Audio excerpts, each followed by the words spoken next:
Good day, everyone. Welcome back to the channel and welcome to another video where in today's one we're taking a look at Vinted and I'm explaining to you guys how can you create a bundle with your items. So let's jump right into it. First of all, if you haven't already, open up Vinted on your web browser. Make sure that you're logged in with your preferred profile.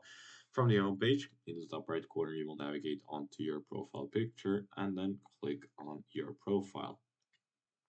Down here in your listings, you will certainly find an item that you're trying to work with.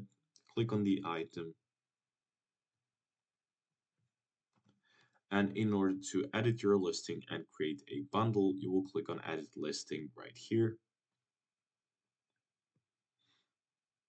And now to create a bundle, you will simply have to select more items. So you'll have to um, get more pictures involved, fill in all of the information for all of the items, and then once you've done so you will click on save, and now your items will be sold as a bundle. Of course, you can always do that for any item essentially that you have listed on your Vinted account. Thank you for watching this video. If you found it helpful, leave it a like, subscribe, and I'll see you guys in the next one. Goodbye.